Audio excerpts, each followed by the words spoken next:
Shalom saudaraku yang dikasihi oleh Tuhan Yesus Kristus. Mari kita sungguh-sungguh siapkan hati untuk masuk dalam doa syukur hari ini.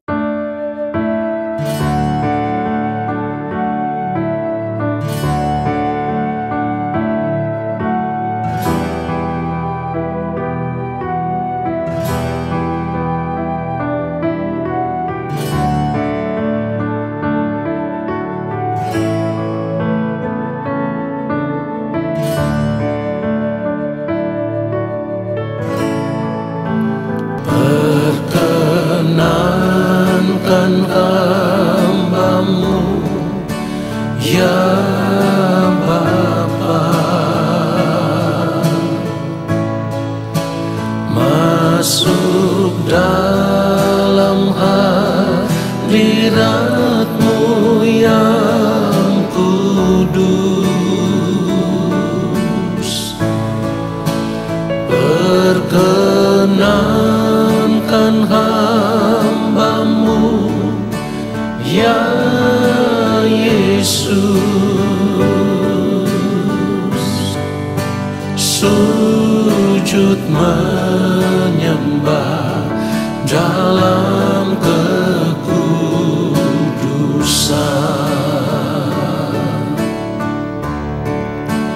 Kau ku sembah,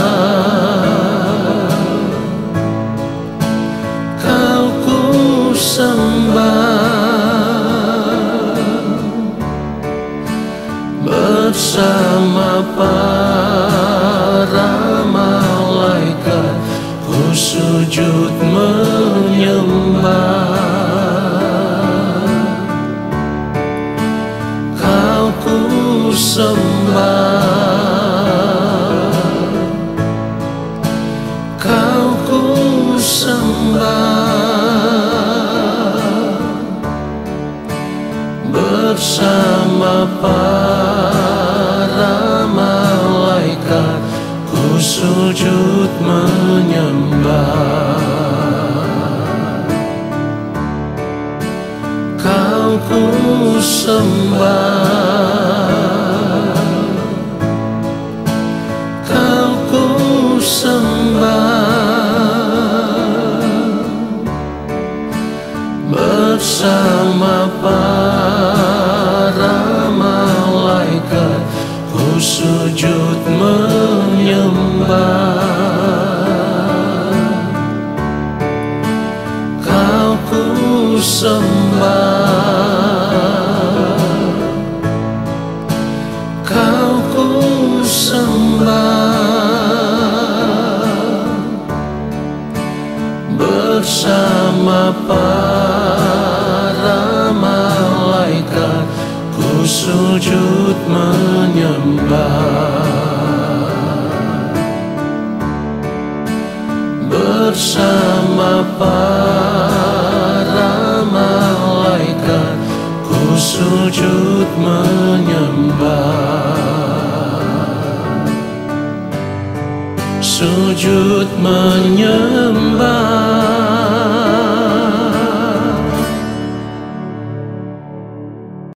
Mari kita berdoa. Allah Bapa kami yang ada di dalam kerajaan sorga, kembali saat ini kami ada di hadapan-Mu ya Bapa. Kami mau duduk diam di kaki Tuhan. Kami mau menanti-nantikan Engkau berbicara bagi kami.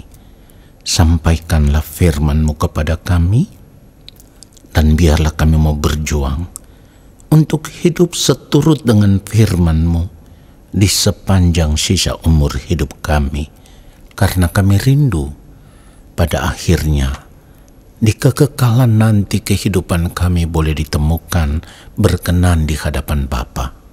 Di dalam nama Tuhan Yesus Kristus kami berdoa. Amin. Saudara yang dikasihi oleh Tuhan Yesus Kristus, satu hal yang harus kita sadari, kesempatan hidup yang Tuhan berikan kepada kita untuk terus bertumbuh menjadi semakin sempurna, semakin berkenan di hadapan Allah Bapa di sorga, itu tidak bisa kita beli dengan uang. Kita harus sadar akan hal ini. Kesempatan hidup yang Tuhan berikan itu adalah anugerah dan merupakan berkat yang tidak ternilai. Setiap hari Tuhan pasti menyediakan berkat-Nya bagi kita. Dan berkat itu tidak boleh kita ukur dengan uang atau harta benda atau harta kekayaan. Tidak boleh. Saudaraku, seharusnya kita sadar, kita bisa menikmati berkat Tuhan itu melalui jam-jam doa yang kita sediakan untuk duduk diam di kaki Tuhan. Ketika kita bersekutu dengan Tuhan, disitulah kita bisa merasakan lawatan Tuhan dalam hidup kita secara pribadi, dan disitulah kita akan terus dibentuk oleh Tuhan sehingga semakin hari kita terus mengalami perubahan demi perubahan sampai pada akhirnya kita bisa memiliki pribadi yang benar-benar seperti yang dikehendaki oleh Allah Bapa di sorga. Persekutuan dengan Tuhan itu adalah harta kekayaan yang tidak dapat dinilai dengan apapun, saudaraku. Itu merupakan berkat kekal yang tidak akan pernah hilang. Dan itu akan kita bawa sampai di kekekalan nanti. Jadi kita harus mulai menyadari bahwa berkat Tuhan itu bukan sekedar berkat-berkat jasmani.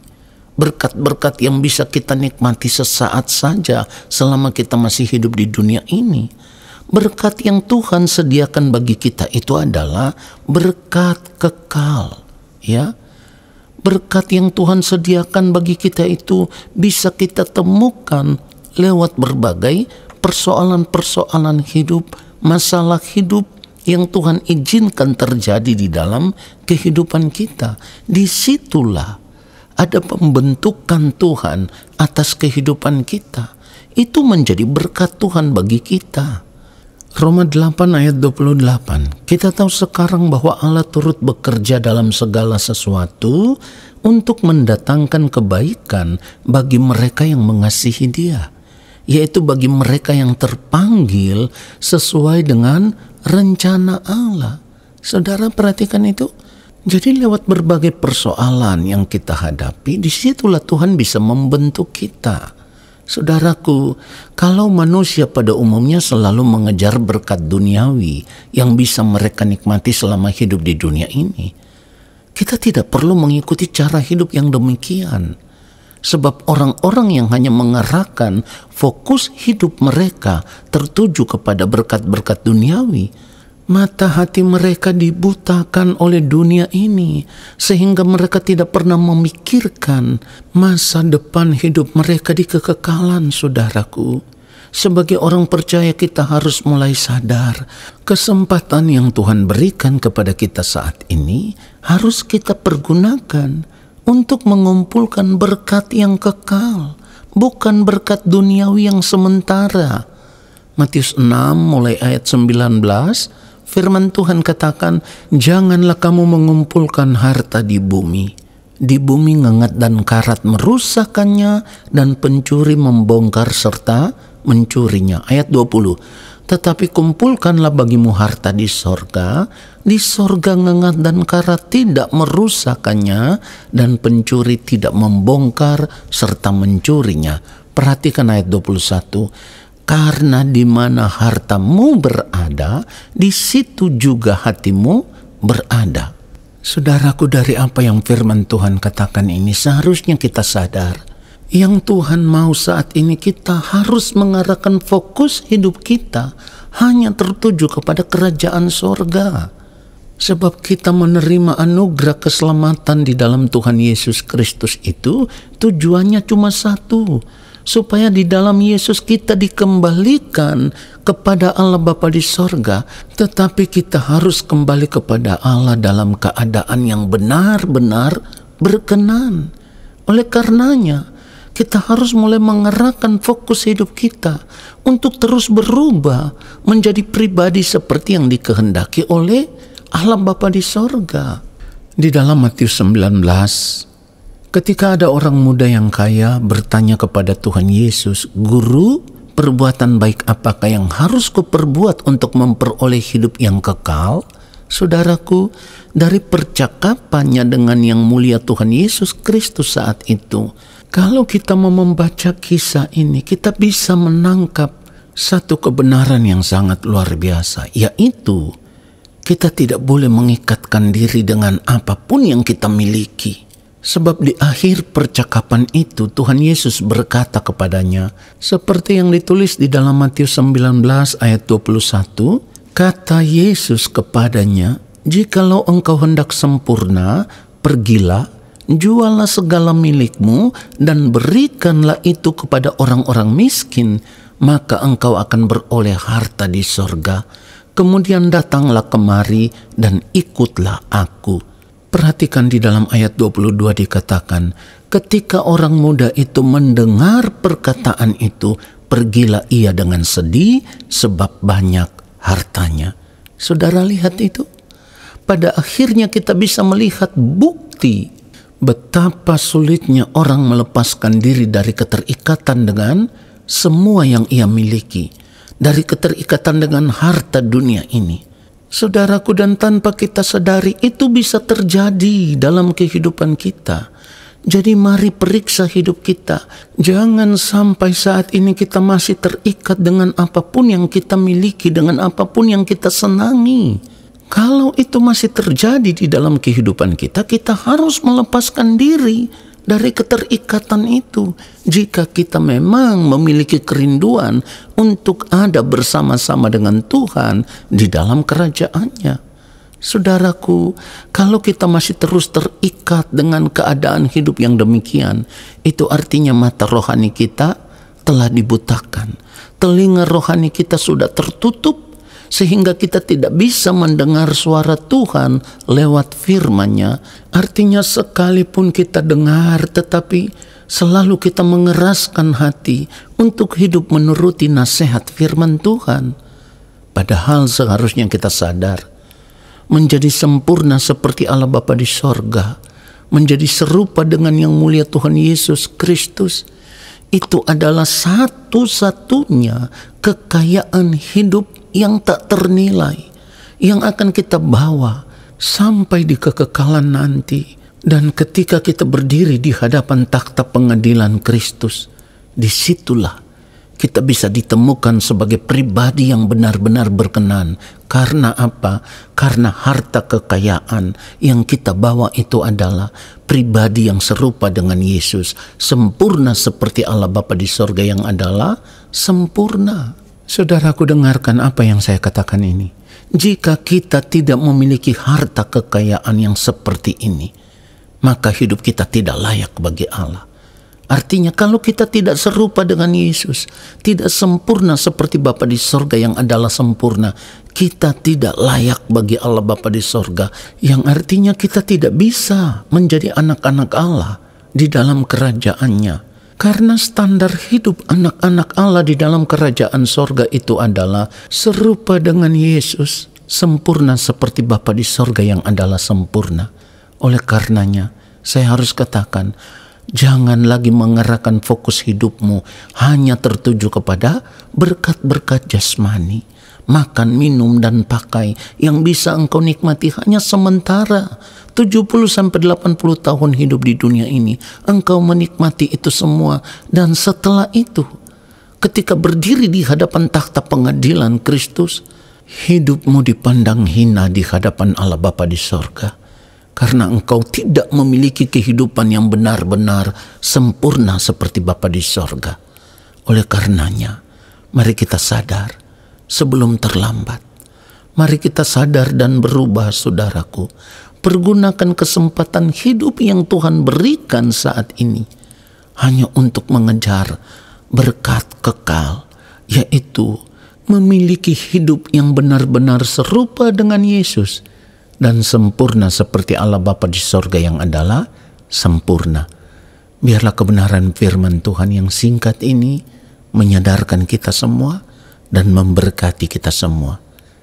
Amin. Mari kita berdoa. Bapa yang Maha Kudus, terima kasih untuk firman-Mu.